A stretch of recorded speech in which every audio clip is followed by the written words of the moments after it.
Content warning. The Adventures in HellwQrld podcast talks in depth about QAnon, which means we have to talk about all kinds of child abuse and violence against people. Listener discretion advised. Hello, everybody. I am Mike Rains, a.k.a. Poker and Politics, and welcome to another episode of Adventures in HellwQrld. This week, I'm joined, as always, by Haley, a.k.a. Arizona Right Watch. Hello, everybody. I am here from your third week in hell.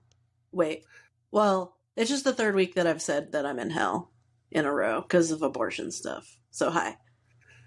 Hi. And we're also joined by the mysterious Hell.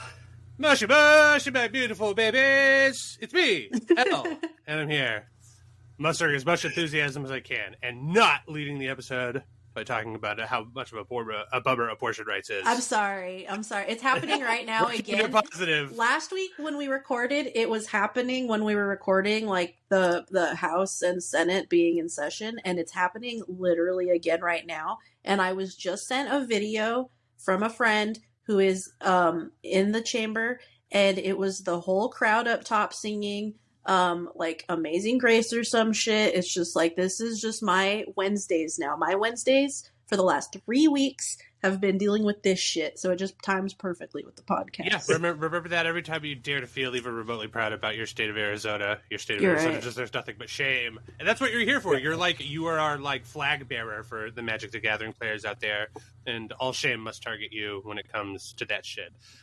But then I'm here to keep it light and fluffy, which is why I went casual Japanese, baby, kawaii desu. You know, everybody knows it. And then Mike is also here. And Mike chimes in more when we're talking about the stuff that is like news related. Okay, well, keep it light. What did you do this weekend? Abortions.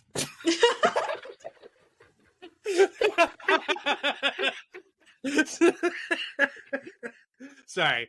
I mean, fuck all so far, really. Well, actually, no. I did do a thing, and it's incredibly nerdy, so I will share it. I've got a new D&D game coming up, so I have been preparing a potential assortment of miniatures for my new D&D game, because I have a character, and the character has a horse. So it may behoove me to have both a character and a horse. And in addition to that, a character on top of a horse mini or set of minis. So I've been looking into that, and it's been dorky and fun, and it's been getting me thinking about doing miniature painting again, which is also dorky and fun. And something that Sarge got into after he left the show and his schedule changed up. He had more time for painting, which he started doing, and he's gotten quite good at. Good for him. Whoa, He'll never listen to this, so fuck you, Sarge. But also, good work, Sarge. We're proud of you, buddy. Are you good at painting? I have a natural talent for it, but I haven't done it in some time. Yes. Interesting. Which is one of those things that was very surprising to me and everyone I knew like a decade ago. The first time I was just like, yeah, I guess I'll try to paint some minis. We were all just like, what the fuck? I was like, what the fuck is going on here? Hidden talent. Elle was very good with his the painting of his orc teams and blood bowls. He was. Oh yeah, I even forgot about those. That was even prior to the thing. That was longer than that was over 20 years ago at this point, or just about 20 years ago at this point. Holy shit, time flies. Yeah, and then like a couple of years ago, some friends and I randomly went to an art bar, and the prompt was to paint this candle, and they were showing us how to paint a candle, like literally paint on canvas a portrait of this candle. When they were like, hey, you want to come to this art bar and paint a candle? I thought we were going to be doing the thing where they give you like a candle and you like dip it into wax or paint or whatever to make it look all like tie-dye and shit. And then I got there and it was like a bunch of canvases set up, and I was just like, oh, we're going to be like painting. And then they're just like, okay, well, you can do your own thing. And I was immediately just so bored by the idea of painting this fucking candle that I went off and did my own thing. And honestly, I'm not going to lie. I thought I was just like, wow, this is coming out surprisingly well. Like, I didn't know that this was going to come out good at all. And I felt a little proud of myself. And then two of the fucking people that were working there, like, came by and just glanced at what I was doing and were just like, oh, do you paint in your off time? And then my head got super huge, and I was just like, oh my God, I'm doing it. I am the Goodwill Hunting of painting. And then eventually I let myself come back down to earth. I kept most of that to myself, but I did feel very, very chuffed by it. And then, I let myself come down to earth, and I was just like, I guess I just have a natural talent for painting, but I don't do it, so I'm certainly not good. Do live nude painting. Pass. Really? I mean, I just don't really give a fuck about painting the human form on a canvas. Like I do, you could pose. That'd be fun. Have people paint you. Yeah, but I don't think when people go to like paint a human figure, they want to be painting Peter Griffin from that episode of Family Guy where he wished he had no bones. It's literally sort of what my body looks like. It's not everybody. It's a unique bodies. Learn how to draw different bodies. I think it'd be fun. Look, Haley, this is an interesting way to tell me that you want to see me naked. No, I'm not. We'll reserve that for HellwQrld after dark. Anyway, but what did you do this weekend? Because your state sucks, but I'm sure that your life doesn't completely blow. But you have to have fun. What did you do that was fun this week? I went to a zine fest, and I got a lot of stuff. But look at this hat that I got. It's a little cat with a butt. Rock on, and I get it. Traditionally, cats have dear listener. This is a very rough but deliberate illustration of a cat with a human butt facing the camera, which is a fun little play on the way it normally is because they typically have a tiny little pink starfish for a butt, but this one is caked up and its cheeks are facing you, the viewer. So that is the hat. It is very cute. The Zine Fest was very fun. Lots of cool local artists. It's kind of like a scene that would probably be described as woke. But I ended up picking up a zine. Woo, DEI! Yo, there's DEI at the Zine Festival, dog. But I don't know why, but when you did that little whisper into the microphone, I just started laughing hysterically. I don't know why it broke me so much, but it did. But I found a zine that I'm gonna read from front to back. And we will probably we could probably get bonus content out of this thing because I don't know what's going on here. It's like kind of QAnon and also like kind of SovSit and definitely like we are no longer human because the government forced us to take the vaccine and then we all became transhumanists, but also trans rights are human rights. It's really weird. So I have to... It's like a new age... It's a new age you track. get it. I'm here for it. Yeah, and so... I want to punch that guy in the face, and probably not for any of the reasons that any other liberal would, but for somebody to look me into my face and tell me that I've become transhuman just because I took the vaccine, like... If you come to me and you're just like, hey, you've become transhuman, and what that means for you is that you feel the exact same, your body is exactly the same level of shitty as it always has been, you don't have any cybernetic parts, you don't have any powers, you don't have any agency, same as it ever was. I'll choke you to fucking death. How dare you take that dream away from me? When I finally become transhuman, I'm going to use my psychic powers to kill the people I hate. Wow. That's a fact. That's going to happen. Did you take the vaccine? Are you okay? Is everything okay? I did, and my self-perception hasn't changed, so I'm just very aggrieved. It was supposed to be different, you know. First the Obama thing, and now this. Like, when's it gonna be my time? When is this white cisgender heterosexual, mostly male, going to finally catch a break in this world of ours? I wish that it did at least give us the 5G because I go through roads in Arizona where I get no reception, and it's like I'd like some 5G. Hell yeah. One last question before I move on to Mike real quick. What was aside from the SovSit thing, what was your favorite zine that you saw? What was your favorite wokest zine? There was some interesting zines from the group. I'm gonna do it again. There was a table for the people that are collecting signatures for the AZ for abortion access, but it was also they had featured art by artists, and then like zines like how to use certain contraceptives, and they were handing out those contraceptives including like Plan B, and I thought that was really interesting. They had them in multiple languages, and then also there was a zine that it's kind of in this like whole little kit, and it comes with a button and like a card and like a little zine, and it's the truth about horses, and it's like like supposed to look like a conspiracy zine that horses aren't real, and it's a government conspiracy. I like that one. I also got a really good Horses Aren't Real print. is a great one. I really got a really good block print art piece that says Kissinger is dead. Oh man! So Fuck shout out that to all those guy. artists. Hell yeah! And now it's Mike's turn. What the fuck did you do this week, bud? So it's a light pre-boosh this week, you know. We're all just sort of vibing. Yes.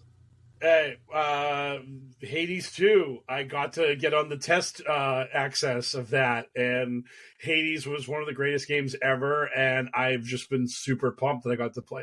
I got to play, and I get to kill Hecate 3 more times before they're going to kick me off the server. So that's going to be a ton of fun. How are you liking 2? It's awesome. Like they brought back, allegedly they're bringing all the gods back, although we haven't seen a few of them already. But when Artemis showed up, like I was just the happiest clam in the sea. She was always like she was my favorite god from the original game, and in this one, for people that have played 81, she's kind of like Thanatos in this one, where she shows up and actually starts throwing some punches with you in the room. So it's like really kind of cool, and like the story is very interesting. Everything's great. Again, we're getting a small sample of the actual game here, but so far so good. So far, like 10 out of 10, no notes. Yeah, I'm happy that it's coming, and I'm happy that you are enjoying your time with it. I also like that it really highlights how the manner in which we consume certain media diverges greatly, because I also love Hades 1 so much, in fact, that I would rather die than help them fucking playtest their shit ahead of schedule. Like, I'm glad that there are other people like you who want to do it, because I want it to get playtested. But fuck no, I like the first one so much. When it comes out, I want it to be the polished. I want it to be the experience that I got from the first one, because I didn't play in the pre-alpha or the alpha for the first one either. I just waited for it to get released, even though everybody on Earth was talking about it. Like, you know, all the video game podcasts were like, so good. So yeah, Hades is great. I'm glad we're getting a second one. It's their first sequel. It seems like they have decided to just make the first game again, which I will allow them to do once, and that's because Hades 1 is great, and I'm happy to do a run back on it. I don't know if I want 3 of them to all be identical. Then we're getting into Mega Man territory. It's like, all right, slow your roll there, buddy. It's like, all right, now, come on, buddy. Oh yeah, there's some differences so far. There's like a resource system, and when you go out into the game, you can like take like one resource gathering tool, and it's like a question just like for what you need. Like if you want to go mining, you got to take your pickaxe. If you want to like help bring spirits back to your home base and get like spirit energy from them, you have to take a different tool to out with them. And unfortunately, in the test run, they haven't given us the fishing rod yet. You bastards! Are you one of these sickos that loves a fishing mini game in a game for no reason? Not really, but it just makes me laugh. That like the obsession that people have with the Hades fishing mini game is hilarious, and like I just saw so many streamers that were like, "No, why do I not have the fishing rod?" Oh, dude, it's not just Hades, brother. It's like a thing. It's like this pervasive virus amongst video game players. For whatever reason, it's like 1 out of every 3 video game players just craves a fishing mini game, like Precious Blood. And they don't know they want it until they encounter games that have it, and they're just like, I fucking love fishing game. Yeah, I like fishing in Animal Crossing and Skyrim. I don't know why. It's just kind of a pause from the game. Games within games, I always do it for way too long once, and I'm like, why am I doing this? And then I'm done. I had that problem like 20 years ago. There was a game that came out for the Dreamcast called Shenmue, and one of its most charming features to me was the fact that if you went to the arcade, there was like in the game there was an assortment of real Sega Genesis games that you could play. So I spent almost all of my time in Shenmue for like a weekend, just like doing odd jobs to make enough money to go to the arcade and play Space Harrier. It was very stupid. I ought to be young and just have an unlimited amount of time to be like, what else can I be doing? Playing outside? I've got no obligations. I actually pulled out my Switch, and I've been playing a little bit of video games lately. Wow, epic gamer over here when you're playing like Harvest Moon or Stardew Valley. I am going to I want to play Hades because you guys have told me multiple times. But I've just been playing Smash, Super Smash. Cause, nice. Yeah. You know, a little bit of fighting, just get a little bit of rage out. Yeah, I was very tempted to play another run through of Stardew Valley. Like a lot of people randomly get them, like, you know, it comes in waves for a lot of people, and I just happened to have crested it with a bunch of other folks I saw online. They were just like, they're sort of thinking about playing more Stardew now that the big patch came out. But I resisted that urge, especially because my roommate is borrowing my Switch, so it's like, that's fine. I don't need to buy it on yet another platform, you know. Anyway, that is enough pre-boosh. Look at us, and we recommended some stuff to people. Look at us, we're doing great. We talked about whether or not horses are real, which they totally are not. Fake fucking news. Government conspiracy. Yeah, dude. The Earth is flat, and horses are all just two guys that are out to get you in a costume. You know. All right, but it's time for us to talk about our amuse-bouche. It's time for a light sampling of insanity. Get ready for the amuse-bouche. Alrighty. Bushy topic number 1. I guess this week Tucker Carlson has decided to go slightly more bananas than normal. But I don't know shit about this. So, Mike, what's going on with our zany, wacky buddies, Tucky C? Our boy Tucky C went on the Joe Rogan show and decided that he was like, you know what? I'm on Rogan, so I got to up the crazy. I just can't come here with like the normal bullshit about whatever, 9/11 being an inside job, which I think they got into. But he decided to explain that we have supernatural beings that exist in the oceans of the world, and that our governments know about these supernatural beings, that we've been kind of like dealing with them. We got like deals, treaties, negotiations, all that like good mermaids stuff. like mermaid deals, like with Poseidon and shit. It felt more like energy kind of things. It felt more just sort of like they were incorporeal. I don't have enough context to truly know what he was going for, but the gist of it is that there's a lot of supernatural shit out there, and way more ocean based than land based. And so he had that, and then at one point Joe Rogan made the comment about evolution, how we all got here, and all this kind of stuff. And Tucker Carlson was like, "Evolution, bro? You buy into that bullshit?" And Tucker just went full creationism on him. Just, evolution, schmevolution. What are you doing? I mean, to be fair, that really jives with his mer people theory, right? Because that's one of the fucking classic what's it called there? Atheist criticisms of the Bible. It's just like Noah's Ark, man. Like, what? So God didn't have any beef with fish? Like, all the fish were fine, bro. Like, what are you talking about? Like, that's how we got sharks, because God was just like, "You're cool, bro." And it's just like, well, that's why he's just like, you have to look to the sea for your mysteries, man, because our Lord, big ups, he decided to destroy the world by water, and that means there's all sorts of aquatic horrors of which we know nothing. That's true. They never got the reset. They just got more water. Yeah, right. Yeah, interesting. Exactly. In fact, now must suck for them compared to back when we've reclaimed 50% of land mass from They're the earth. Man, you remember the Great Flood? That was awesome. Yeah, they're just like it's fucking global climate change. We're losing water by the day. Anyway. Yeah, I just like the idea of shark culture being like, why did God turn his back on us? After God granted us victory, he cruelly snatched it away. Why? What did we do? I guess he just wanted it more. Yes. God could have made Jesus a shark. The Messiah could have been a shark. It would have been mad easy for God. He could do all sorts of stuff, that wacky guy. That's our new B movie that we're going to start a GoFundMe for. Yeah, shark movie. Religious shark movie. Yeah, religious shark movie. That's going to be the name of it. That's its actual name. Yeah, for the people that brought you Washington football team for those 2 glorious seasons or whatever it was. oh God! Apparently, the Arizona hockey team is moving. Yep. Your Coyotes are leaving. Yep. Arizona sucks. They're moving to Utah, and they're not going to have a name for at least 1 year. They're literally going to be Utah hockey team. Utah hockey team. Oh, that's so Hell awesome! Yeah. I want T-shirts. Yeah. That's incredible. Yes. Yeah, dude. Did they ever make Washington football team merchandise? They did. Oh God, yeah. Oh my God, Absolutely. dude! They're going to be milking Washington football team just as much as I am for years and years to come. Every fucking 5 or 10 years, roll out of the Washington football team merchandise. It's going to fly off the shelves. Why do they not get a name for a year? Because apparently they've said that they quote unquote want the Utah hockey team to get the name right. So they don't want to rush them into a name that would be not great. So they're sort of, and apparently the people that own the team now are going to keep the rights to the term Coyotes, and they're going to try to basically get an expansion team back in Arizona in a few years that will keep all the colors and scheme and name of the Arizona Coyotes.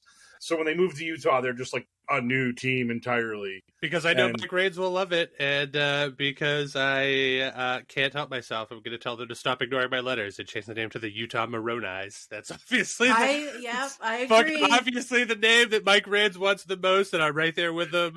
You cowards, yes. The Utah Maronis. Here we go. Oh, the Utah Golden Plates.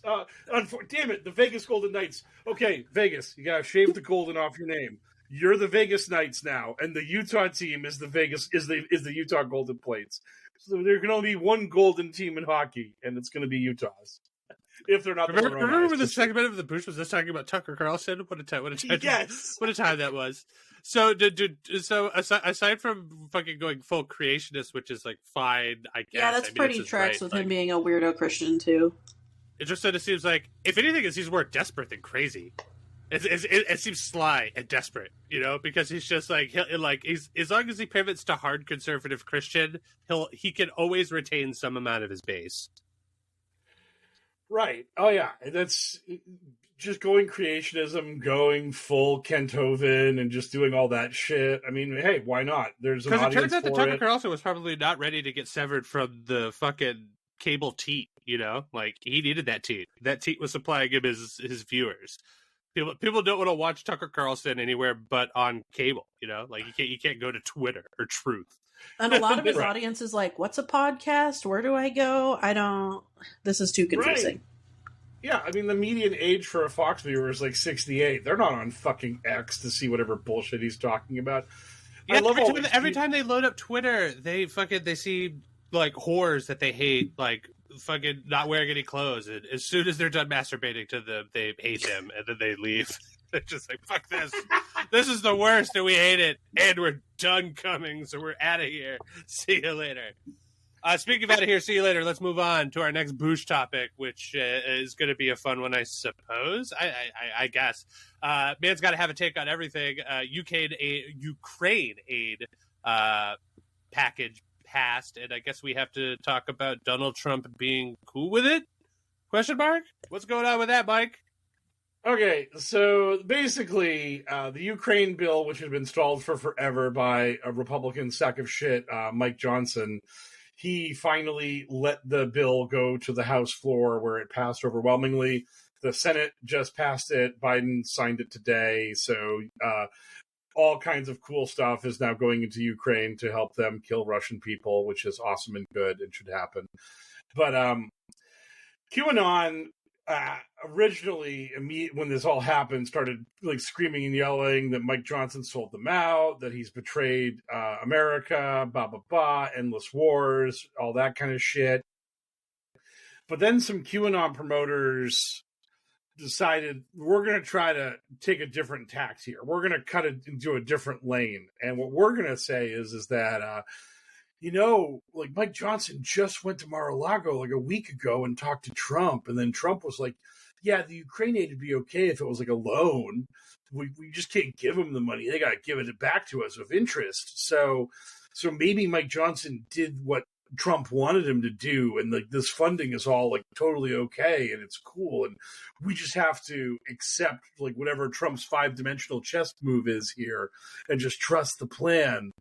Which it's like, it's not a loan. We just gave them the money, and we didn't even really give them the money. All we're doing is just giving them surplus fucking military shit that we already have. And the $61 billion is just us funding the replacements that we're going to build for ourselves, because America's not currently in a war, and we can just fucking take our time rebuilding all the shit that we just gave to Ukraine. It's no muss, no fuss. We don't have to worry about it. And also, we haven't really talked about it, I guess, that much. The Ukraine thing keeps coming up, but we haven't really needed to delve into it too recently because, for some weird reason in America, the headlines have been dominated by politics. But we're not giving the money to Ukraine and just getting nothing. We're giving the money to Ukraine to like stabilize the region, to help send a message to Russia, and if we all unite to help Ukraine get out of this sticky situation or whatever, then it's just like, you have another, like you have an ally, somebody that you have by the balls because you bailed them out because you're America. That's what America does. We sell weapons to everybody, and then when they fight each other, we help one side. They're just like, okay, now you owe us. That's what we're paying for. That's where our taxpayer money's going. So unless you're going to be mad about it, like, just like, if you're just like, fucking Ukraine package, couldn't we use that to like end the homeless crisisness? Then you might have like a leg to stand on or whatever. But the people were just like, why the fuck are we sending our money overseas to begin with? It's like for a variety of reasons. Like, you don't get to be the number one country on earth without being like Earth Cop, which is what America is, the Earth Cops. Right. I mean, like, that's what always makes me laugh about this shit is people are like, we should be dealing with our own things. What do we care about this? It's like, well, we care about the international community. We care about Ukraine being a democracy versus Russia being a dictatorship. If Russia conquers Ukraine, they're not going to stop. They're probably going to look to start fucking around with like Poland and the rest of Eastern Europe. Like, no way, they're going to stop this time. Don't worry about Crimea or whatever it was 6 years ago when they did their test run for the Ukraine thing, and everybody was just like, "Hey, we see you taking that strip of land. We're gonna let you do it, but we're watching, we're seeing you do it, and we don't like it. You stop that." They said, right? They said semi-firmly, They didn't go fuck. Yeah, I mean, like, that's the thing is that these same people, I mean, not QAnon, because QAnon is pro-Hitler and just generally a bunch of shitty fucking Nazis. But I mean, these same people who are like, man, World War II was so bloody and vicious and horrible. How did it come about? It's like, well, mostly because America and Western Europe just like buried their heads in the sand for as long as they possibly could about how dangerous Hitler and the Japanese were until Hitler and the Japanese started directly punching those people in the head. And those people were like, oh shit, we're being punched. Time to start punching back, I guess. I mean, so it's like, if maybe we had told like Hitler, no, we're not giving you the Sudeten land. No, we're not appeasing you left, right, and center. We're actually going to start arming up now, you fuck. Like, a lot of that shit could have been averted. But, anyway, how are Trump sycophants responding to Trump being fifth dimensional? Do they like is this enough to rattle anybody? Or are they like, boo, Trump is fucking up. He's finally done it. He's showing weakness. Get him. Well, the people that want to be mad about it, it's the good cop, bad cop bullshit where even though, again, Trump controls the Republican Party, the fact that this passed means that, like, Mike Johnson betrayed him. Like, so if you're mad about it, you're just blaming Mike Johnson. If you are weird to ambivalent about it, you're trying to tell people, hey, wait a minute, maybe Ukraine aid passing ain't a bad thing. Maybe there's a reason for it. Some guy I saw posted, like, quote unquote vote comms where it was, I don't know the exact numbers, but just basically imagine if you broke down every number in all of the voting between the yays, the nays, the people that voted present, and the people who didn't vote. If you added up every single digit in all of them, it came out to 17. And they were just like, look, vote comms, patriots in control. And it's like, I thought Q loved Putin and hated Ukraine. Why is Q sending a message that we're now arming Ukraine? I don't understand.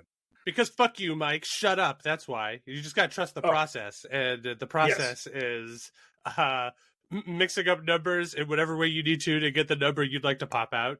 And sometimes converting those numbers into letters. It's a real fun game. You and any number of your friends can play, and you can make the universe tell you whatever you'd like it to. So easy. We should call this game Gematria. I think we're on to some new hotness here. Yeah. I was on the road and saw a mile 17 marker, and I wanted to steal it for you so bad. Thank you. You sick freaks and points in my brain to the numbers 14 and 88 and like all sorts of horse shit. It's the worst. Yeah. Fucking Jim Carrey, the number 23, dude. Talk about the number 88. Every time I'm ready to clock them. I'm just like, do they look like they were fucking born in 1988? Because if not, dude, I'm coming. Like, that's not true. I'm a pussy. Anyway, it is a good way to know, though, if people, listeners, if you see that in someone's user and you see that in their name and their @ and they don't look like they were born in 1988, I mean that is actually a good rule of thumb, and I do use that online. You know what I mean? Like that was how I found out that one person that was at my reunion was quite undesirable, because I was like, wait a minute, we all graduated too old for any of us to be. That math ain't math in there, boy. And if there's a 14 in front of it, be even more wary. Yeah. Anyways, moving on. I was 14 in 1988. Anyway. But yeah, it's actually time for us to talk. Like, you know, let's stop talking about Nazis and white nationalists and horrible conservative bullshit, and instead talk about Arizona. Wait, that can't be right. Anyway, it's a classic because it works. It's Arizona Madness with Haley, aka Arizona Right Watch, who I hope is who Mike Raines was desperately pointing at there, and not him pointing at me because I said a thing that I wasn't supposed to. Mike, did I actually say the N-word while I was leading up to the Arizona thing? Do we have to stop recording now? Is that what happened? The pointing was very desperate. I was just like, is my background on fire? Oh, wait, I'm not on webcam. What the hell could I have said? No, I was just pointing at Haley because I was like, oh man, it's Haley's time to shine. Okay. It was excited pointing and not desperate pointing. Yes. Anyway, hi Haley, welcome back. Hello everybody. Elle was making fun of me for being really knee deep into my phone right before this segment, but I was very, very amused, and it brought a big smile to my face, the amount of laughter I got. I told you I have a bunch of those pictures. I'm gonna get you every time I see you. Every time I see you check it out to look into your phone for a while, you're gonna get one of them. But for those of you who have been following the Arizona abortion saga, the House is in session today to again consider, repealing the territorial ban. This has been a 3-week thing because the Republicans have the majority, and it's basically just been a bunch of procedural drama. But as of right now, the people that a lot of us saw probably viral praying and speaking in tongues are back, and the legislator who brought them, State Senator Anthony Kern, is currently leading them in another prayer in the chamber, so the gallery. So that's cool. Is he dancing around with the snake and stuff? Is it like an old there school is no snake. I don't think that would get through the checkpoint. But that's a bummer. Yeah, they're back, so that's cool. Who is there? I also see some Turning Point USA people, which is what we'll be talking about today.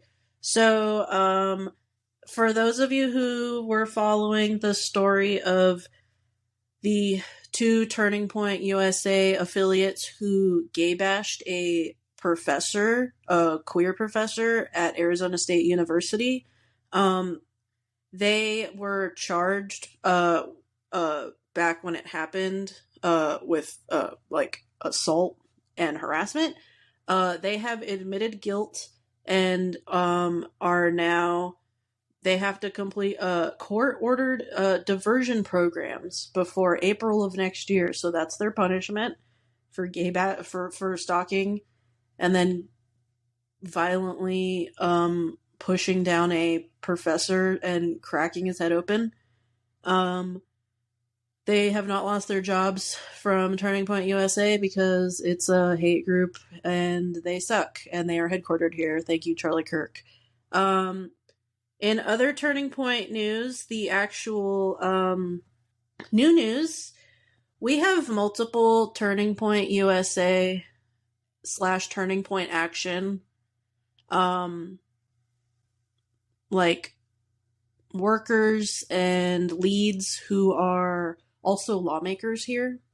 One is Jake Hoffman, who kind of infamously got like banned from social media platforms because he was operating a troll farm on behalf of Turning Point USA to like spread election lies. He works with Turning Point USA.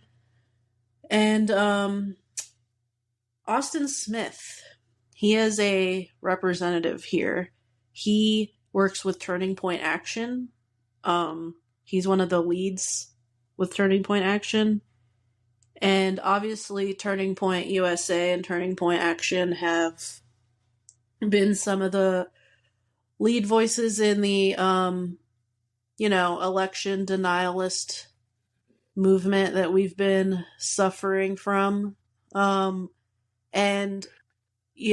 just a bunch of lies about elections, bunch of lies about fraud. Well, Mr. Austin Smith was, he faced a challenge for his upcoming election, the signatures that he gathered, because it appears that he forged over 100 of them. And so there was a legal challenge to the signatures, and he dropped out of his race. So he dropped out of his race, and also he resigned from Turning Point Action. He has not resigned from the Arizona House, but he did put out a statement that he just got married literally this last weekend to some other Turning Point Action person.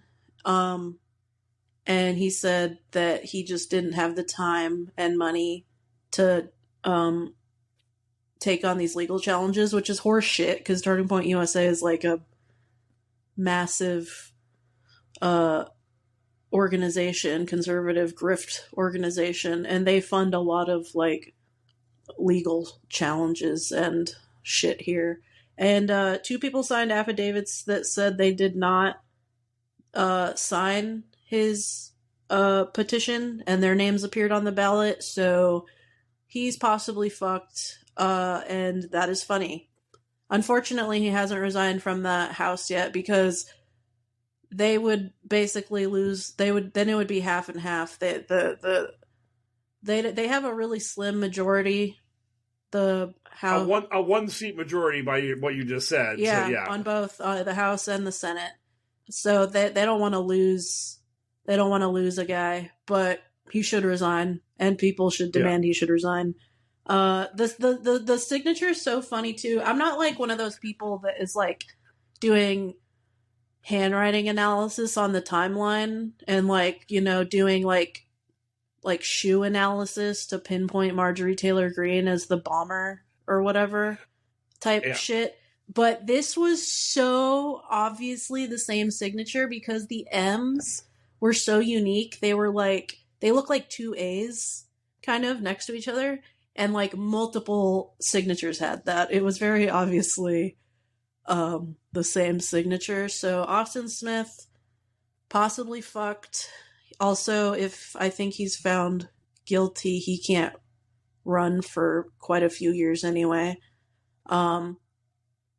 Also, Turning Point, I'm surprised they like had him resign, because they let like absolute filth fascist fucks work for them. Is Candace Owens still Turning Point? Yeah, or no? Yeah. Right after she got the boot from Daily Wire, literally that day, Turning Point USA put out like a post about like how they were backing Candace, and then they announced that she was like a keynote speaker at their upcoming women's conference. Like, she's still totally affiliated. They've been, leaning into her being a Nazi. Yeah, I love that. I love that. That's Turning Point standards. Perhaps some impropriety with ballot signatures, immediate dismissal. Praising Hitler, keynote speaker. So that's rock solid. Way to go. I love Thank that you, for Charlie them Kirk. being Nazis. Yeah, that's so them. Yes. Anyway, breaking Bush news that I'm sure that Mike hopefully thought that I forgot about, and I almost did, but then I reread my notes and I was like, damn, I'm good at remembering stuff because I have notes. And that is to say, apparently Katy Perry has released a photo with a Cybertruck. And when this breaking Bush news appeared at the top of the show, Mike seemed incredibly whelmed by it. Haley, on the other hand, lit up like a Christmas tree, so I wanted to give Haley a chance to tell me what the fuck is going on with the Katy Perry Cybertruck fiasco. She just posted. I have nothing. I just thought it was funny. I'm gonna do. Are you just amused by the fact that they're two things that are just like, obviously not having the best moment in their careers currently? Yeah, it was like she was posing very pretty. I think she thought she was doing something in this by like being like, thank you, Elon, hashtag like my idol. And it's like, lady, he's a Nazi. He's literally a fascist fuck. What are you doing? Hashtag, Especially please remember that Katy Perry exists. Yeah. Katy Perry. You know, I'm not the biggest fan. There's this music video that she has that she filmed on a military base that is just like the cheesiest, most. It's a bit much for my taste. Look, Katy Perry is clearly beautiful and talented. Yeah, she's very hot. She's very attractive. She's talented. Yeah. She can make music. Snap, snap, snap. Wonderful. I'm not a fan of any of it, and I'm especially not a fan of that music video. And I love that, like, it's like, lady, turn on the internet before maybe you do, like, a I love Elon post. And I love Cybertruck, which literally just got recalled. Just in general, very funny. The best post that I saw was a quote tweeting it was said, like, imagine marrying Russell Brand not being the most embarrassing thing you've ever done, which I agree. I agreed. You know, don't do that. Don't support Elon. He's a Nazi. Also, to be fair to Katie, that was back when, you know, she was at a time in her life where she probably needed like some just like grimy pipe work done in her life, and that's why she went that route. Then she corrected herself pretty quickly, you know. I just want Katy Perry to transition into, you know, just like daytime TV, like a lot of these people do when they're she'll kind have of one. She'll have the end of their careers. Katie. It's just like, yeah, just go to, you know, it was fine. It'll be insufferable. Have any of you guys seen a Cybertruck in the wild? No, we live where liberal people are. Like, yeah, I've seen 3 in the wild because I take a picture every time I see one, and they get dirty easily because I can see all the handprints on it, especially around where the door is. It's just like you can see every handprint. So that's my first complaint as far as it being dog shit ugly. Yeah, if someone looks uglier than its inspiration, the DeLorean, which is like a notoriously ugly fucking car, but it's got like, it really goes to show that there's something about a car that is ugly but has a charm to it versus a car that's just ugly because it looks like it's underbaked. It's funny that you guys haven't seen one, and I have to live in Arizona, where apparently they're more relevant. Well, it is funny that you have to live in Arizona. You know, I often think that. That's I just assumed everybody had seen one by now. Yeah, I will. Well, there's a Tesla like dealership near my house, and I will like make a pilgrimage around there like on my weekend here to just see if I can spot one in the wild at their parking lot. That's cheating.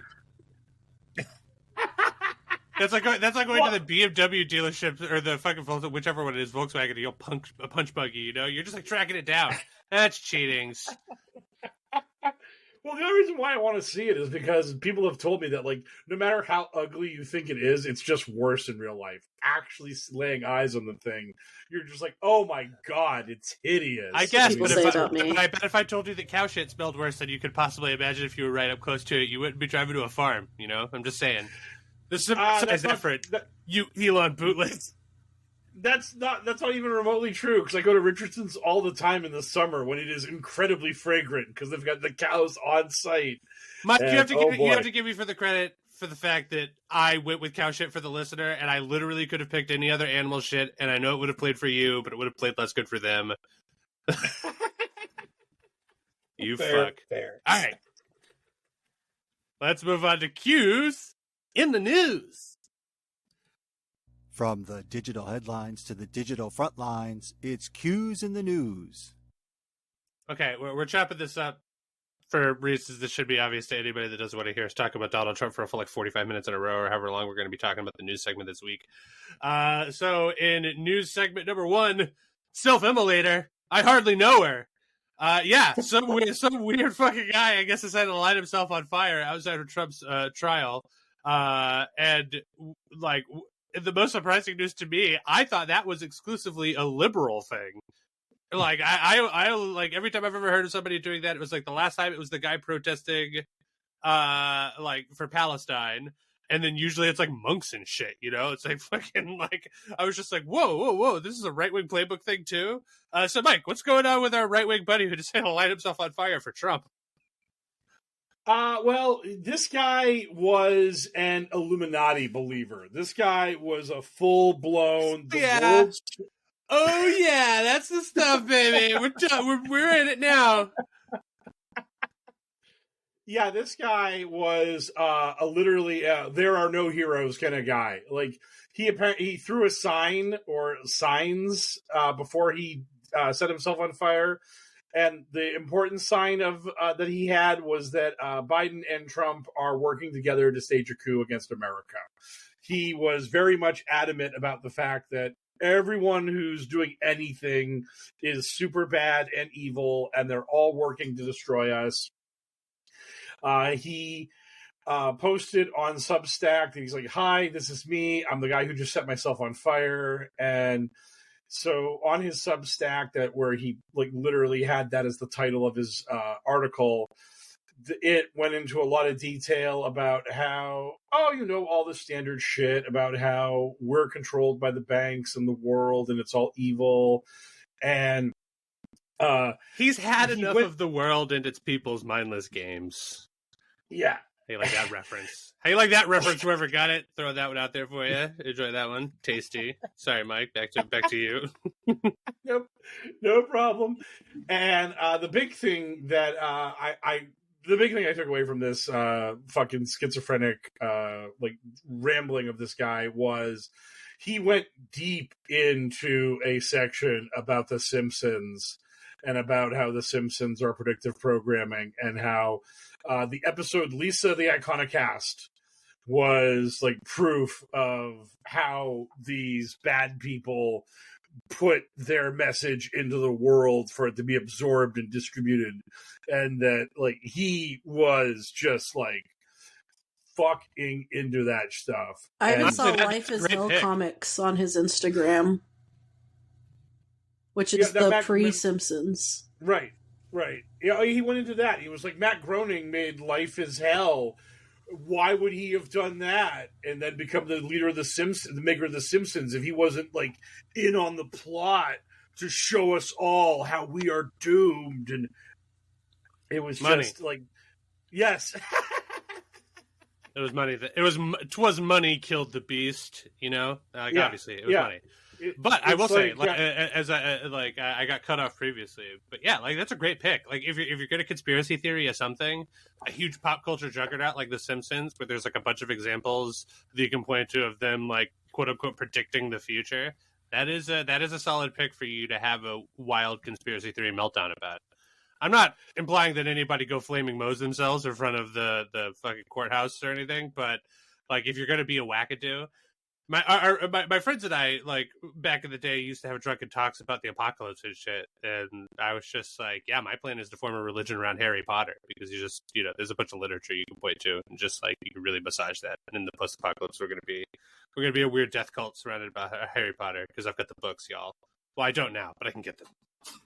You can find them at any thrift store.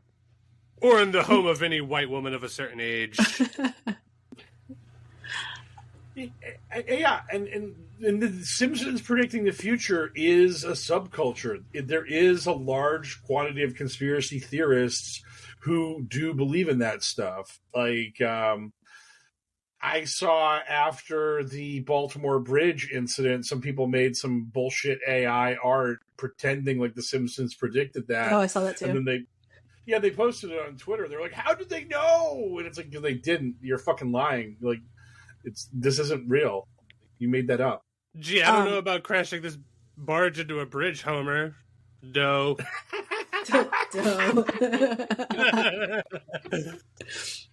I've never tried to impersonate Simpsons characters, and I wasn't willing to try for the first time on air, so that was my dramatic rendition. It's a table read.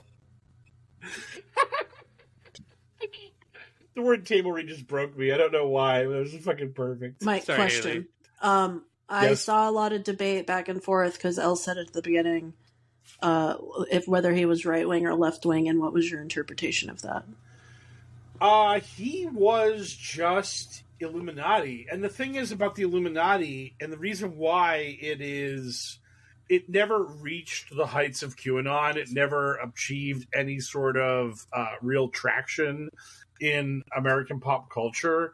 is that Illuminati is very apolitical because we're just fucked. That's basically the whole point of Illuminati, is just everyone's rich, everyone's famous, everyone's powerful because they're part of the in-group of the Illuminati, and you are a working-day Joe because you're not. And that's just it.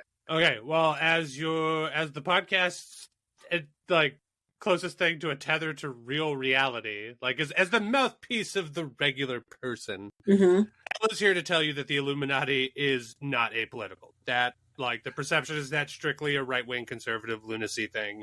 That level of conspiracy theory is not a thing that your average Joe, like me, associates in any way with left-wing politics. It's all right-wing all the way down if you believe in that shit, baby.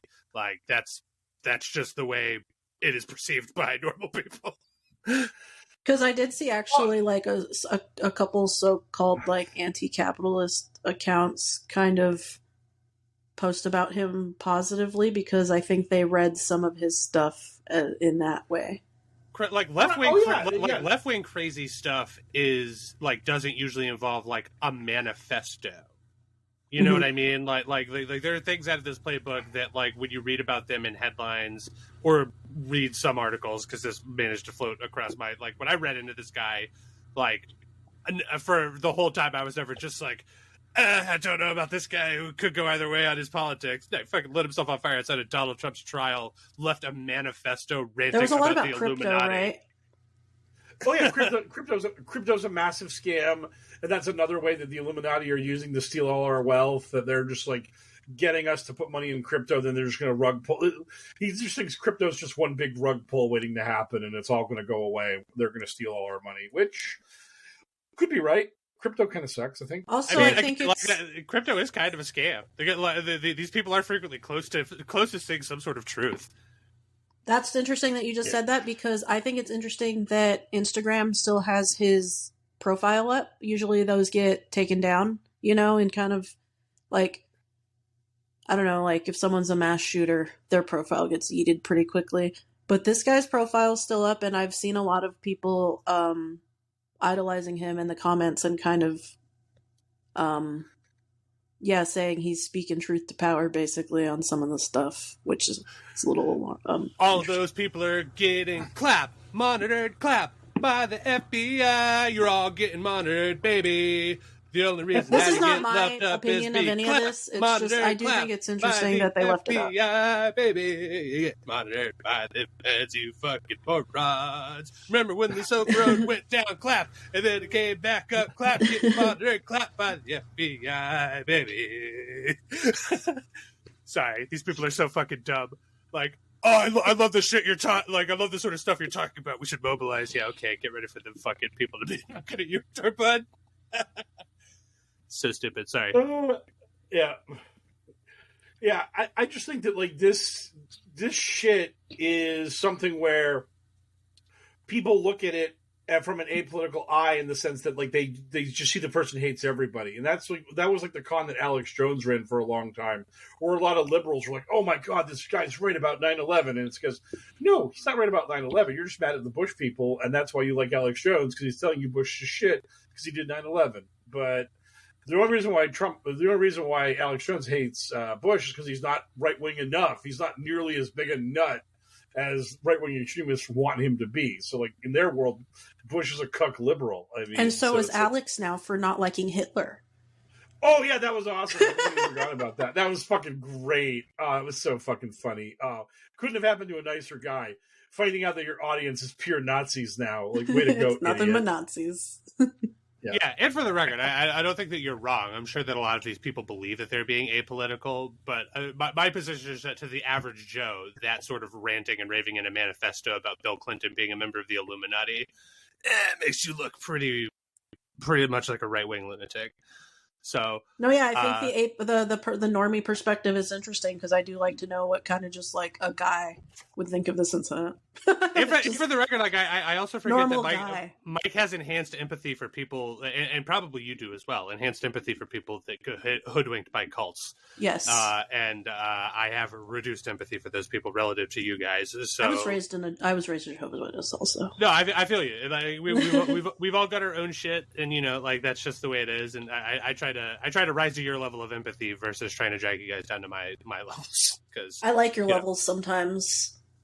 But yeah, I do want to offer my perspective when I think it's like important, and in this case, it is partially to defend myself, because it was so obvious to me, like in my mind, in my world, that he was a right wing crazy person, that I brought it up at the top of my lead into the story. And it wasn't until Haley mentioned that that might be contentious that I thought for a moment that there was a slant on it that wasn't my own. You know what I mean? It was so weird. Like, I was just like, oh shit, I guess I should sort of get it there and just like defend my position on this, because I did come at it pretty hot. We love normal guy perspective. And I'm just a normal guy, I'm just a regular Joe. Hey, forget about it, etc. Oh, he's just a small bean. Small bean hill. It's his birthday. And as much as I'd like to continue exploring the ways in which I am great and also deficient, it's important for us to move on for both our time and the audience's time. So let's talk about the QAnon promoter who's on the lam. On this week's episode of Cops, we're tracking down a QAnon guy, I guess. So what's going on with this one, Mike?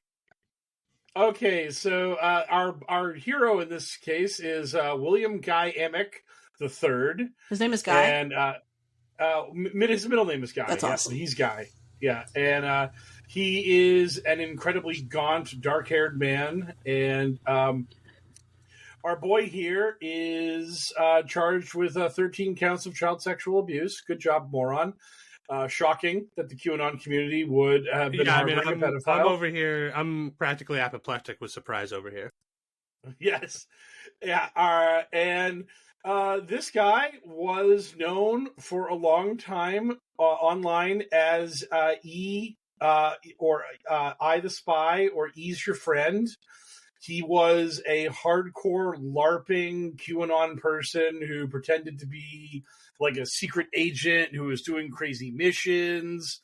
A lot of QAnon promoters hated him because he was such an aggressive LARPing asshole. One person even debunked one of his videos and showed how it was like just literally a golf country club that he went to and not some secret establishment.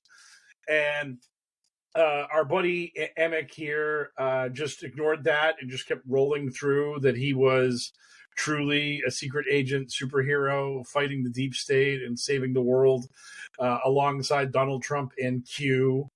And now he's on the run for being a pederast, which, again, knocked me over with a feather.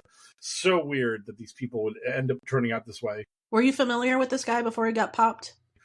Yes. Okay. Yes. I have numerous. I bet if you do a word search on my Twitter feed for the words like exposed fraud or just like confirmed fraud, you'd probably get a ton of hits about me talking about this guy, because his act was just like, ooh, I'm saving the world. Ooh, I'm on an adventure. Ooh, just took down some more bad guys, helping out the Q team and Trump. And he was. Do you know the Real Dark Judge or the Real Dark Judges? Do you know that account, Haley? No, I don't think so. Okay, there's like this like dumb LARP account where they're just like, these bad people have been executed. Like they basically pretend like they're like the criminal tribunal. They pretend to be like the leaders of the military tribunals executing all their enemies. Basically, E was a variant of that. He was like one of these guys that was like, I'm part of Q team and I'm a globetrotter and I'm running around saving the world from all the bad people that are doing the bad things. And all the rank and file regular grifters in QAnon were like, dude, fucking dial it down a bunch because you're making us look bad. Like, fucking cut the shit. And he would not cut the shit. It was great. And I'm trying to remember, but I think this guy was like tied to Jim Watkins. I think Jim was like one of the only big QAnon promoters that wouldn't. I mean, legally we might not be able to prove it, but I can think of at least one way I'm willing to bet that this person and Jim Watkins are similar, at the very least. they're QAnon promoters. That's the one way Elle was thinking for legal reasons. Yeah, they both use Tor browser for no reason. Yes. Yeah. So this story broke a few days ago. There's been no updates about him being captured yet. So he is currently on the run. And if you see a really scrawny guy with dark hair, just call the cops. He's so here. Where's he originally from? I believe Minnesota. But he's in Arizona. Everyone flees to Arizona. His whereabouts, ellipsis, are unknown. A BCA statement read, he may or may not still be in Minnesota, is the article from the Star Tribune. Missing presumed Arizonan. Yep. Exactly. Oh God, yeah. Okay, well, hopefully they catch this fucking piece of shit, and then they can Mike, let's go convict on the him road. and put him in prison, and then Let's hit the road and find him. Yeah. Yeah, dude, vigilante justice. Yeah, we're gonna buddy cop this. That's gonna be our bonus content. I can be your cops in the chair, except I disavow everything that you would do because I don't want to go to prison. I'm not going to do anything. We're just going to find who he is. We're going to see him. We're going to go and be like, there he is. You're too punk rock to not want to go after him with a bike chain if you saw him. Get the fuck out of here. I know your deal. You're not fooling anybody. So you might be able to fool other people, not me. I know you've got a punk rock heart. Anyway, I'm just imagining Haley saying, "There he is," and she calls 911, and the cops are like, "We'll be there in 5 minutes." She's like, "Not good enough." She just runs out with rock in a sock, just domes the guy. Poof! There we go. Now I'm sure you won't get away in those 5 minutes before the cops show up. Just like 5 bars of soap, tube sock. Yeah, exactly. Bruce's hand with the benefit of leaving like a springtime fresh scent. Yep. Yep. Okay, now stop distracting me. I'm trying to transition to our unfortunate having to discuss Donald Trump. Because, of course, our dear former president is finally on fucking trial in front of a fucking judge. We have to sit there and just take his lumps like a stupid bitch, and he has to complain about it like a stupid idiot, moron, dumb fuck, who I hate so much. But it's so great to see him just get his ass paddled day in and day out in court for the past week. My goodness. And, of course, we have to talk about it, and we will. So, Mike, let's get right down to fucking brass tacks. How goes that Trump trial, baby? Well, I guess for the listener who might be living under a rock in a cave, which crime is he on trial for this time? Okay, so this trial is for the Stormy Daniels hush money payment / election interference. And we finally seated the jury. We had opening statements by both attorneys. Trump's defense decided to take the very interesting, and by interesting I mean bizarre and fucked up, tactic of saying that these crimes happened before COVID, which I wasn't aware was a legal line of demarcation. Where what it's does that any mean? crime. I don't know, but literally his lead attorney, the HAPA lady, when they were showing when someone was tweet transcribing her statement to the jury, she was just like, these things that were alleged happened before COVID. And all the replies were like, why did she say that? What the fuck does that have to do with anything? Was that the purge era? Did I miss it? Right. Before COVID, you were allowed to pay off people with campaign funds to hide the fact that you were covering up damaging information about your campaign during a presidential election. It was only in the 2020 presidential campaign where that was made illegal. I don't know. It's so fucking weird. But that happened. So we had the opening statements, and then our boy Pecker, everyone's favorite aptly named man, the guy that ran the National Enquirer, and again has an incredibly unfortunate surname, was then called as a witness to testify. And he stated that, I was basically working as a unofficial campaign surrogate for Trump during 2016.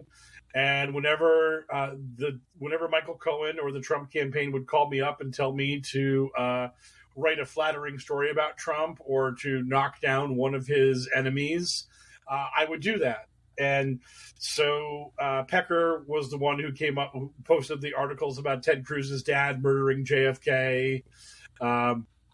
He was the one saying that Hillary Clinton was about to drop dead from all of her horrible diseases. Just everything. All the articles that were about the 2016 campaign were basically planted by either Cohen or like people working for Trump to Pecker, and then Pecker would just run with it because that was his job, again, as the unofficial press liaison of the Trump campaign. So that was Mike. Which juror are you? What juror? I thought I was 7, but I think I'm 9 now. I think I'm juror number 9. So yes, we're gonna go with that. Are you Are you the one that gets your news from True Social? No, but my God, what an awesome juror that would be! Holy smokes! I dream only of such a juror. Oh, that reminded me, like, you sent me that link where Charlie Kirk was like, is it moral to lie to get on the Trump jury? Would Jesus condone it if you were to lie your way onto the Trump jury so you could hang the jury and keep him out of jail? And then the next segment was, are AI girlfriends replacing real ones? I'm not even kidding. I mean, God, we can only hope. No, just kidding. Where am I? Yeah, I love that there are people out there that for them that's their actual dream, but they like it's just like it's not how it is in fucking Weird Science, boys. Like right now, it would be like a fucking cold steel box with like a gel sleeve. It makes like a whirring sound while it operates you. You know, like calm down, brother. It's coming, but probably not in your lifetime. It's coming. Yeah. Oh, like an orgasm. That's how World After Dark, folks. Yeah, God damn it, we keep giving away our after dark content. Didn't some ding dong on Fox News just straight up describe the crime that Donald Trump is accused of doing, like while trying to defend him? Where he's just like, yeah, so he slept with a porn star, and then he asked her to sign an NDA, and he paid her some money to do it. What's the big deal? And the same afternoon that Donald Trump's legal team was just like, the following things are not at all what Donald Trump did. 1, sleep with a sports star. 2. Oh yeah, I mean this is basically the legal defense of Trump, is that this whole thing is kind of like all of the things that happened were technically I would assume that like paying somebody to sign an NDA and all that kind of stuff is all above board and legal, but the whole criminality here was that Trump, being just such a cheap bastard, used campaign funds to pay this whole thing off with Cohen. And then after they used funds from the Trump 2016 campaign to pay off Cohen, they then just cooked the books and was just like, paid Michael Cohen piles of money for expert advice about elections, and parentheses, not covering up the fact that I fucked a porn star and then we paid her off so she wouldn't tell anyone who wasn't the National Enquirer about our scheme to silence her so that she would not damage my chances of being the president.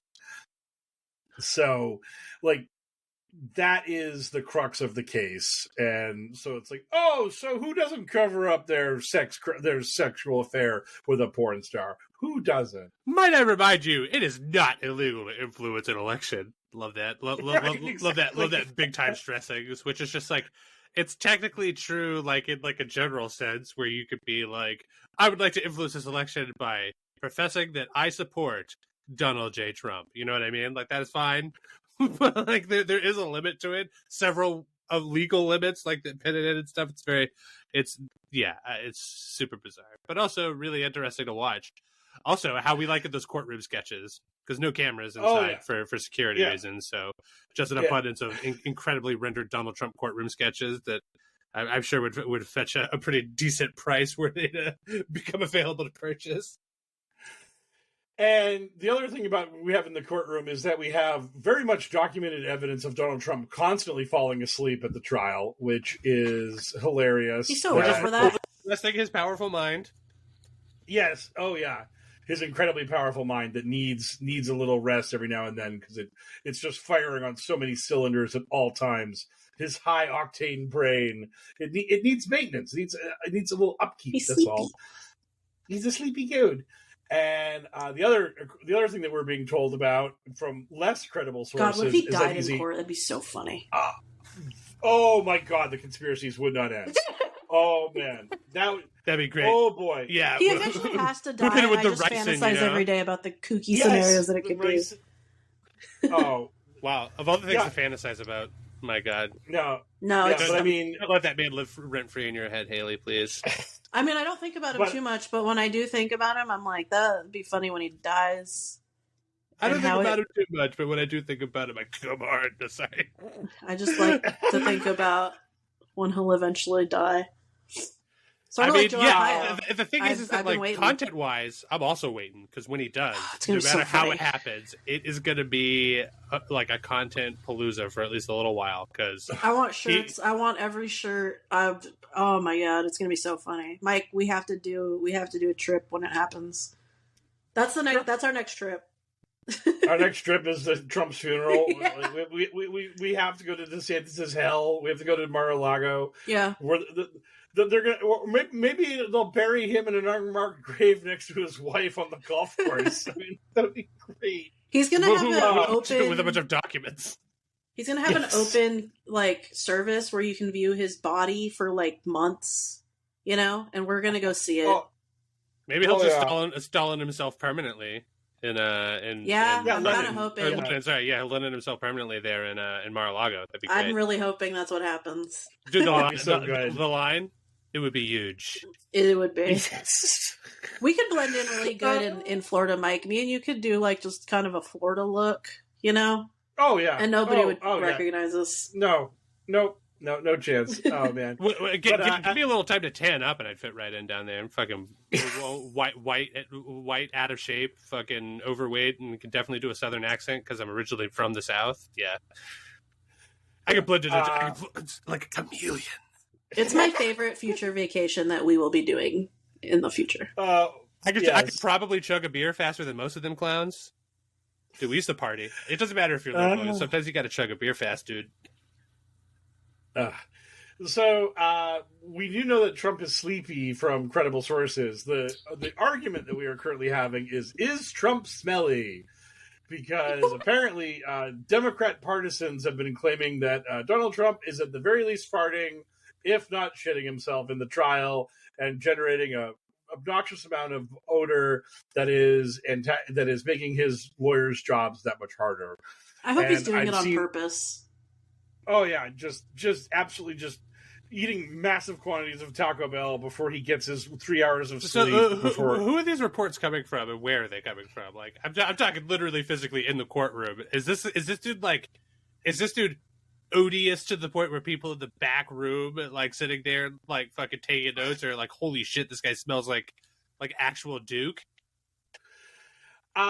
Basically, well, the thing is that someone who works with Midas Touch, the left wing like social media platform, content creators, and George Conway, who's another like evil liberal. They work with Ron Flipikowski, who is a loser bitch.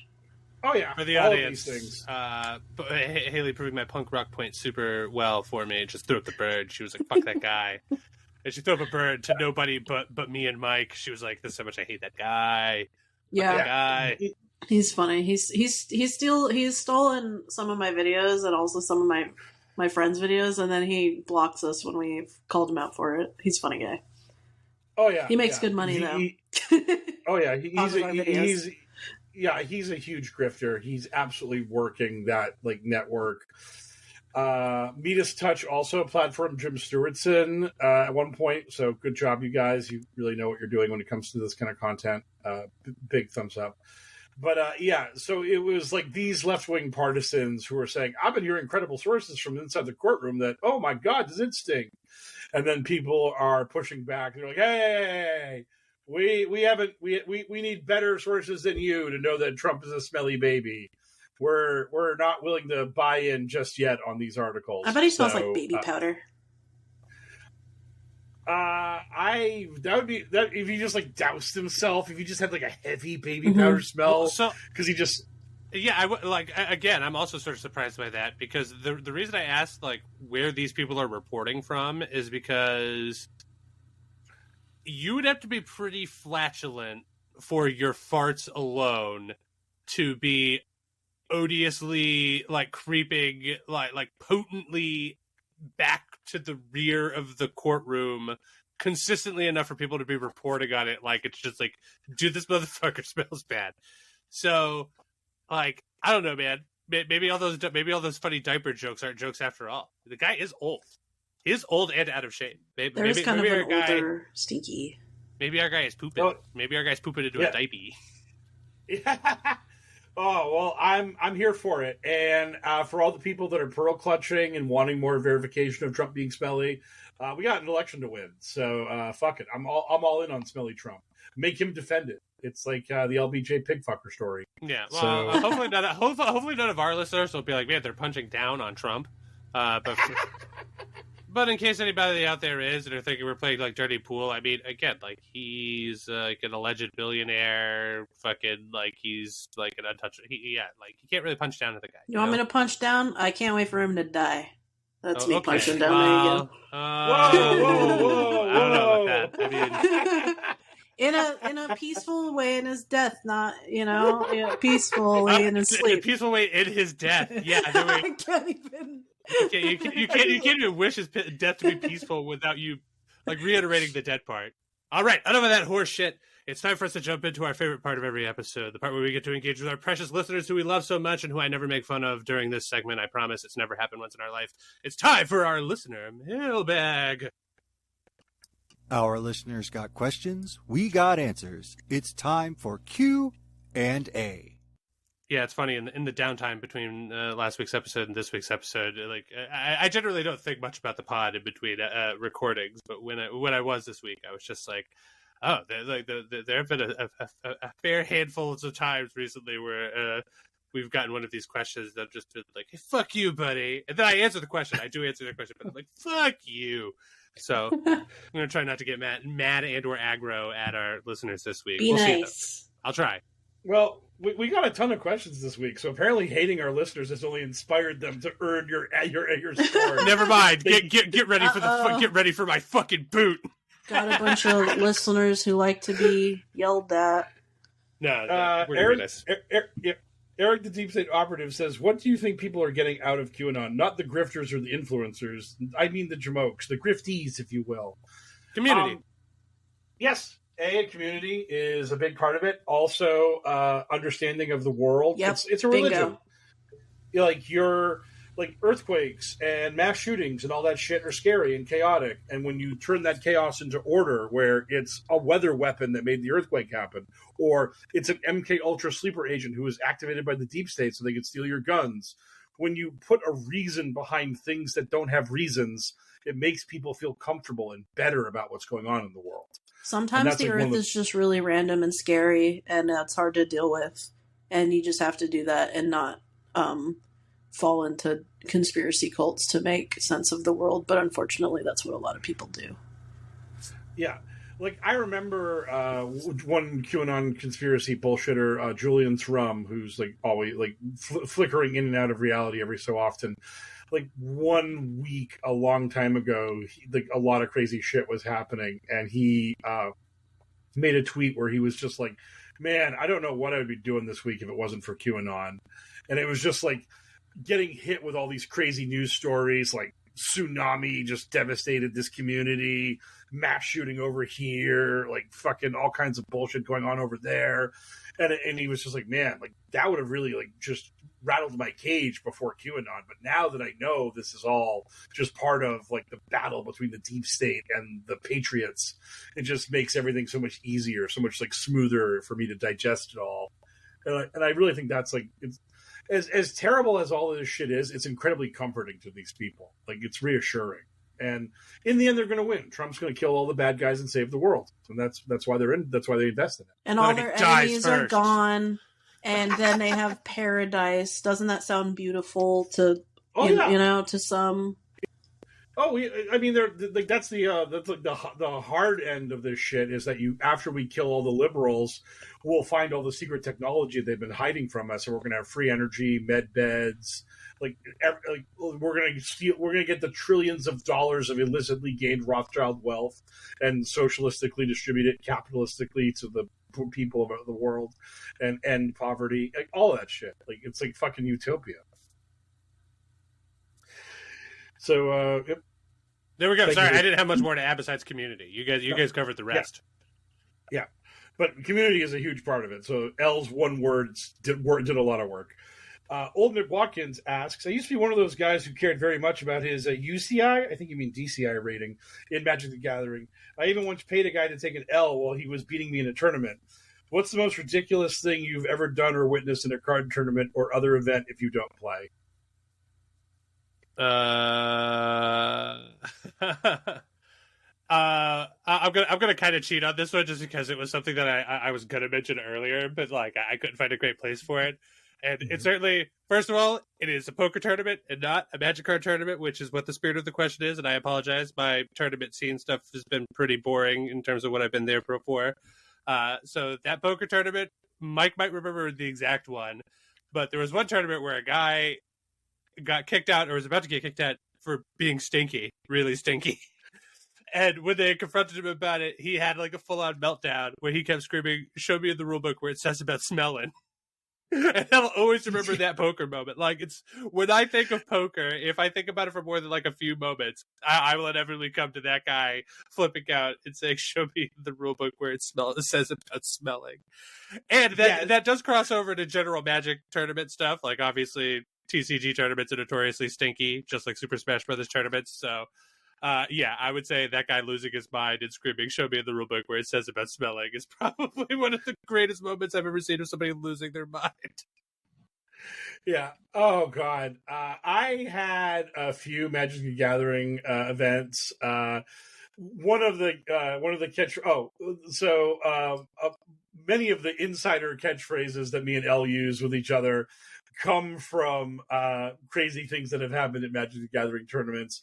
The term "fight me right now" came from a guy freaking out at a Magic tournament. That was great. There were these tournaments where small children it was basically age cut off. It's like basically 12 and under got to play against each other, and all the older kids who knew how to play Magic better didn't get to beat them up. And the little kids would get very like crazy when their creatures would fight each other. And so you attack with a creature, and then the other player declares that they're blocking with a creature, and these little kids would just yell, "Block dead!" And it's like, no, I can play tricks. There's like things I can do to make my creature win the fight over your creature. But these little kids would just like so quickly declare that they'd won the combat immediately, be like, "Block dead!" And it eventually got mistranslated to "blot dead," and this was a phrase that like me and a bunch of people that were around me would use to describe small children getting very excited at Magic the Gathering. And so that was another thing that we enjoyed talking about.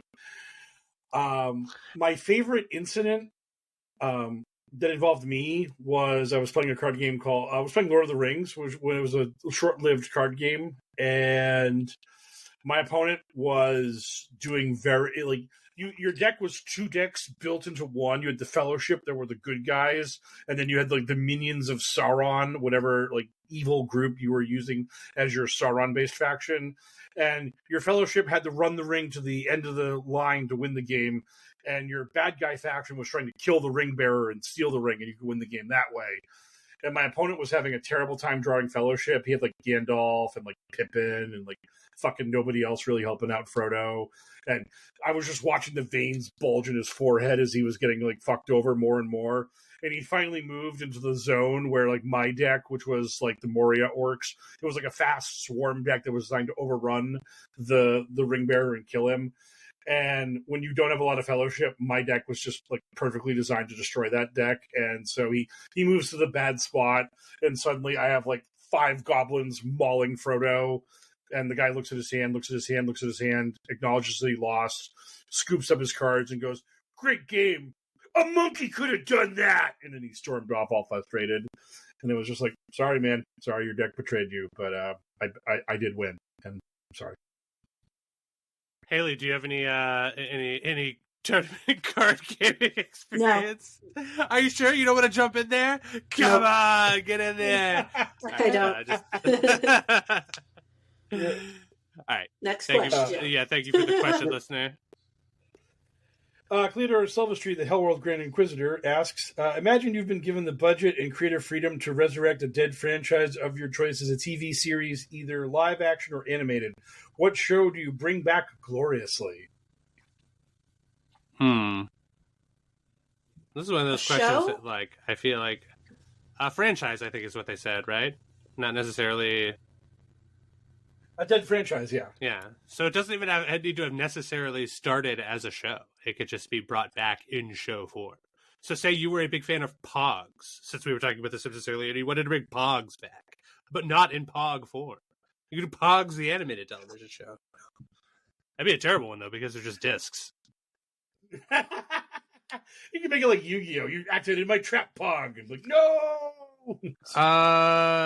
Yeah, this is one of those questions that sort of like would require like deeper thinking to come up with like a great answer. But are there dead franchises anymore? I thought all we did was regurgitate the same old bullshit over and over again. Well, a franchise that hasn't been around for a while. Or like dormant. I mean, my backup answer. My answer right now is going to be Thundercats because I saw a goddamn commercial for a fucking Bad Boys sequel when I went to go see Civil War, and I was like, who asked for this? What is this? There was a sequel for The Quiet Place. I was like, why does this need a sequel? It's actually a prequel to The Quiet Place, so that you can find out why the place is so quiet. You know, if you can't wait for that first movie being like, yeah, but why did it get so dang quiet? Like, they're gonna show you that. Yeah, my answer is Thundercats. The last Thundercats reboot we got was fucking Thundercats Roar, which was like Cheetos brand flaming hot garbage. It was like they tried to Teen Titans My Precious Thundercats. But like the thing is that Teen Titans was a comic book for people like, you know, I would recognize from my youth, you know, like a late 80s, early 90s, right? But then they rebooted it as a cartoon for children first, and then made the gap to Teen Titans Go. Thundercats, again, starting out the same way, a property someone my age will remember from when I was like in that pocket. But then they tried to reboot it a couple of times and nobody gave a fuck ever, and it did not succeed. And they were like, you know what we're going to do? Now that nobody really cares about it, we're going to make it like Teen Titans Go, but only for people who are in their early to mid 30s already. And it's just like, who the fuck, like, pull the people, like, nobody that is 32 wanted that. Shut up. Get it out of here.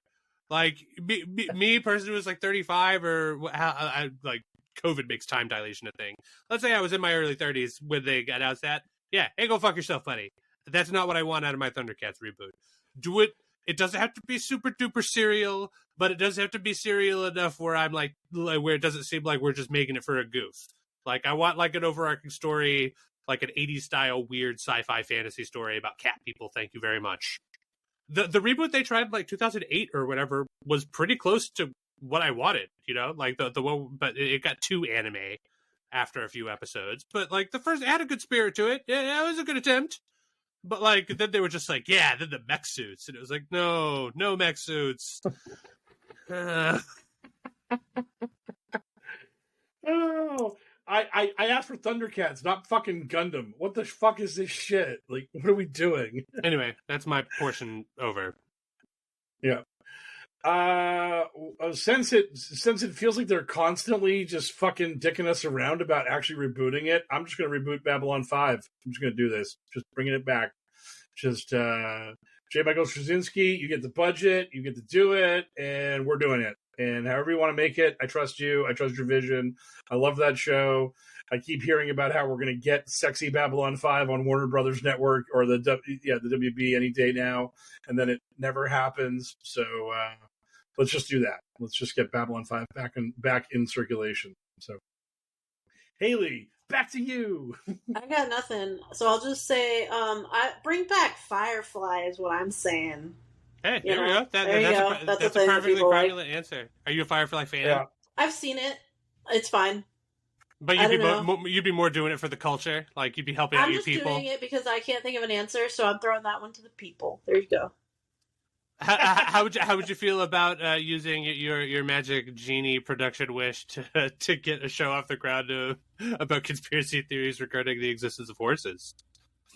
I would be into it. Your favorite zine come to life. You've got production genie powers. That would be cool. You could get Riker to host it, like what was it called? Like Beyond Fact or Fiction? Yeah. Yes. I would watch that.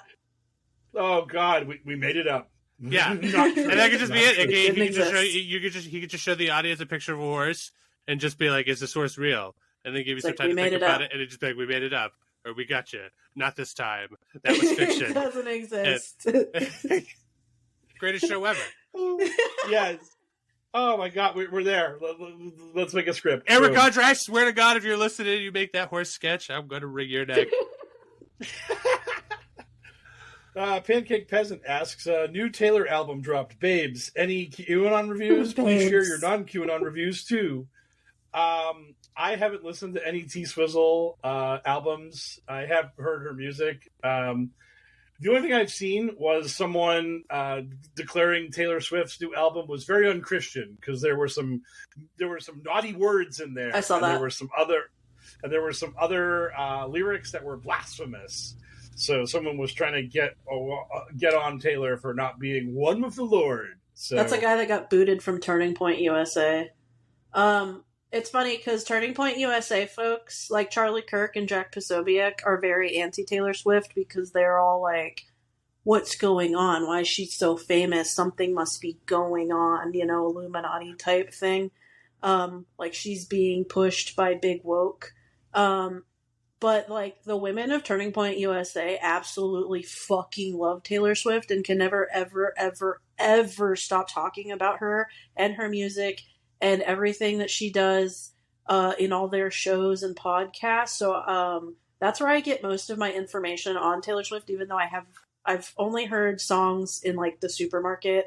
I don't know any of the songs in this new one. I'm not really a fan of this type of music. I'm sorry, people. I know that this is probably pissing off like a lot of people. I don't mean it in a rude way. It's just not my shit. I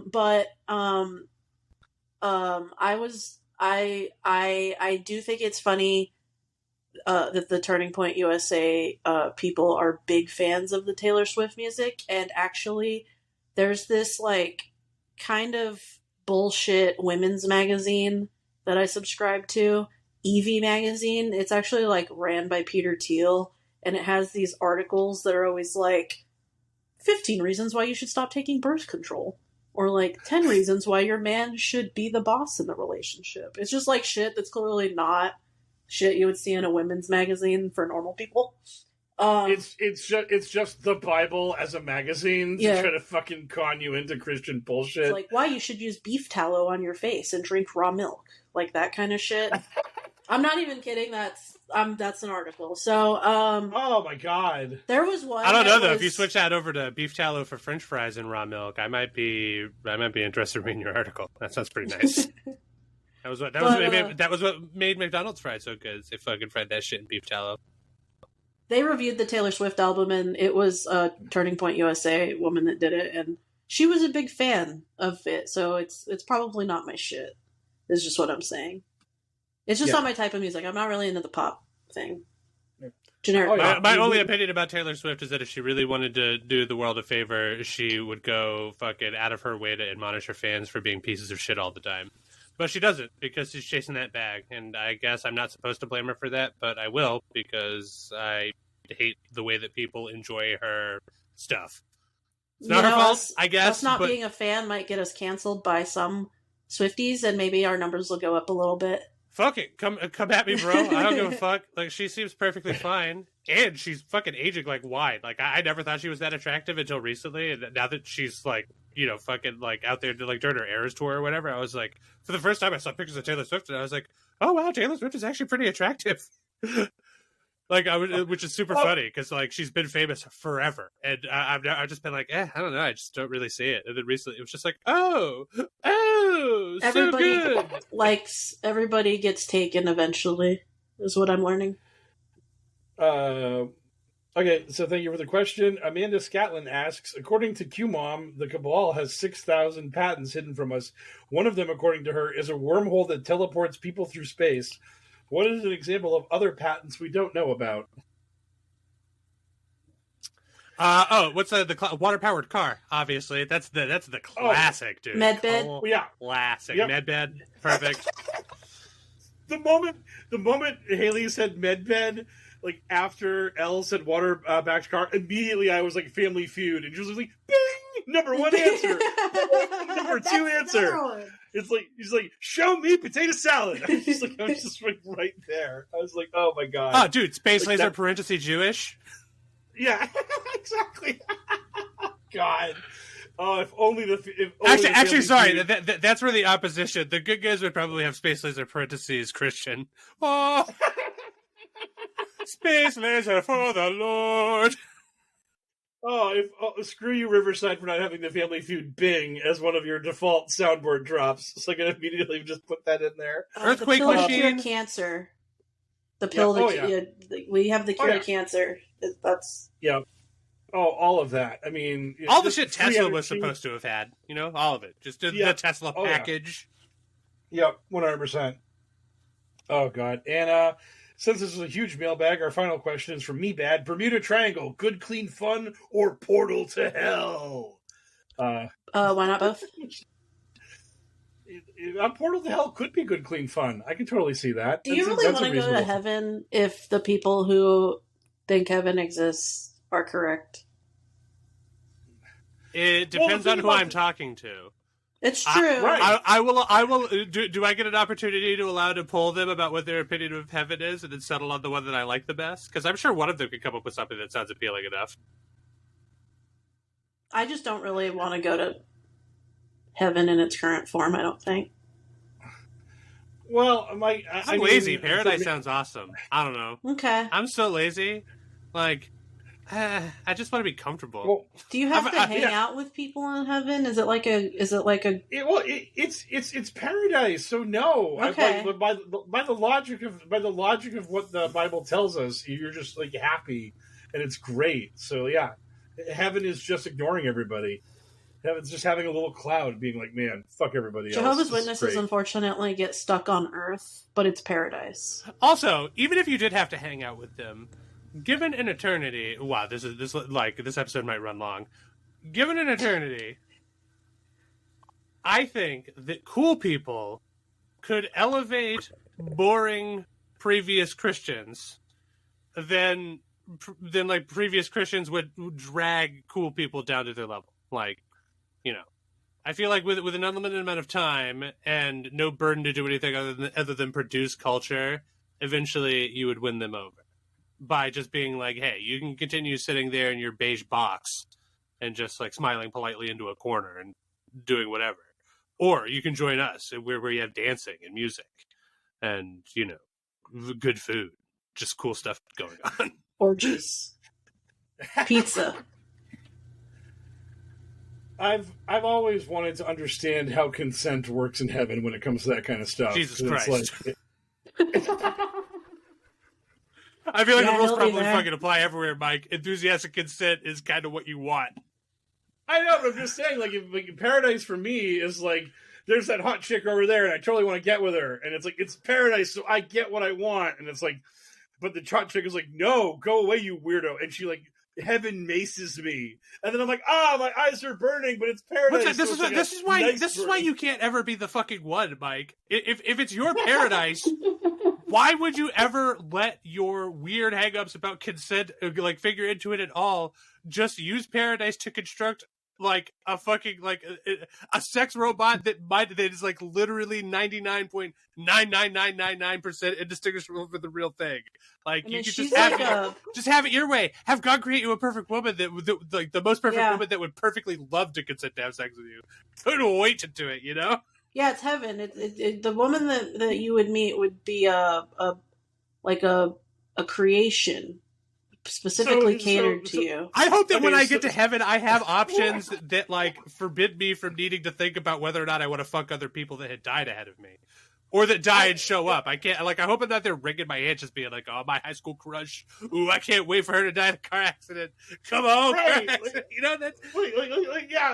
This is what we were talking about here is like, is heaven a holodeck? Because if it's a holodeck, then that's whatever. But what Elle just said was something like I've always like had in my head is like this like terrible dark view of heaven where it's like just all these guys in the 1950s are dead and they're all just waiting for Marilyn Monroe to croak, and it's just like, oh man, can't wait. And it's just like, and God's like, guys, I don't know if Marilyn's getting in here. And they're like, oh, she's fucking getting in here, god damn it. You don't make the rules around here, God, we do. And it's like, well, man, this is getting Did those guys get into heaven? They seem a little aggressive. I know. Yeah. Do the goalposts move though? Like, you know, like that's the problem. That's why I getting back to the beginning of it. I would need to line up a parade of these ding dogs. I would just be like, tell me how your heaven works, and then eventually I'll settle on one. I'm like, deal. This heaven sounds cool and rad. Excellent. Well done, you creator of my heaven. I love our question of the Bermuda Triangle goes to have a theological discussion about. Oh yeah, was that the initial question? The Bermuda Triangle is really boring. Like, unfortunately, it's just boring. It's just a highly trafficked stretch of water, and because it's highly trafficked, like, yeah, there's a higher propensity for stuff to go missing there because more shit's going through there. Like, I would love for it to be aliens or methane gas or Avalon or whatever, Atlantis. It's none of those things. It's just a stretch of water. It's more heavily trafficked than normal. And that means, and it's in like a hurricane belt or whatever. Get the fuck out of here. There is a gigantic man-eating, ship-sinking kraken there, though. Yeah, except for that guy, but he's cool. You know, just leave him alone. His name is Steggy. Yeah, he's great. Stay chill. Okay, so that brings us to our final question. As always, what are you guys looking forward to? Becoming a nude model. See? You should look into it. Check it out. Cross it off your bucket list. It wasn't on my bucket list, you know. It was, in fact, you might cross it off. You might say it's something I've never considered. I save my nudity for like very specific moments of my life, like showering or, you know, etc. No. I got nothing. I'm pretty boring, chill pattern. I guess I could say, I mean, I'm going to probably reuse it again, like when the time comes closer, but I'm a sucker for a good trailer. The new Deadpool trailer came out. It's a movie I'm definitely going to go see with some of my goober friends. So looking forward to that. And that's like rattle around in the brain. And D&D, but I think I used D&D last time. But I'm always excited about D&D. I'm a nerd in that fashion. Yeah. What are you looking forward to, Haley? I'm going to go look at some trains. You know, there's, you know, in Arizona we have a lot of open desert, and some of that open desert trains get parked there for periods of time. And if you like art, definitely legal art on the trains, it's fun stuff to do. Just go to the trains. I'm gonna do look at trains. It's good weather right now. Yeah, train watching. There's a building block that the train I take it during part of my commute passes by, and like everyone in the block has like come to an agreement, and once every like season they allow local graffito artists to paint a big like group mural on it. And sometimes they're incredibly fucking rad. Like one time it was all like comic book themed and shit, so there's a bunch of different people's takes on different comic book characters and stuff. Periodically one graffiti artist who's like very good at hyper realism shows up, and one time he did like a Boris Karloff's Frankenstein on there. It was very good. Anyway, yeah. It like you mentioning that totally legal art reminded me that we actually do have a little spot for some totally legal graffiti art that I get to train past. So it's sort of like a weird juxtaposition. I saw a cool Simpsons one the last time I was out. You know how some people write letters and it's Simpsons characters? Yeah. Yep. Yeah, it was a good one. Was it about eating shorts, etc., or steamed hams? No. No. It was like the couch. But it looked cool. How about you, Mike? What are you excited about? We have more sports ball upcoming. The Celtics are going to crush the Miami Heat. The Bruins are trying to blow it against the Toronto Maple Leafs. those battles are going on. And tomorrow night is the NFL draft, so we're going to see if the Patriots fuck it up or not. That'll be the fun on a bun when they are the third team to make a selection, and either they pick the right quarterback everyone wants them to pick, they pick the wrong quarterback, which would make us all very mad, or they don't pick and they trade the pick and they give someone else the ability to get the good quarterback, which would also be enraging.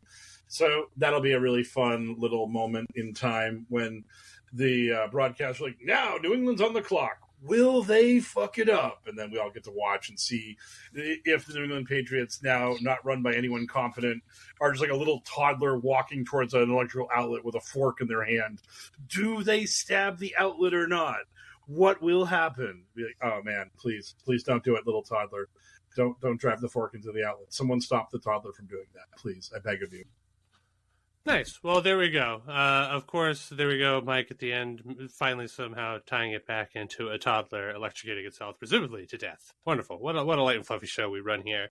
Comedy show! Am I right, guys? What a bunch of cup-busters.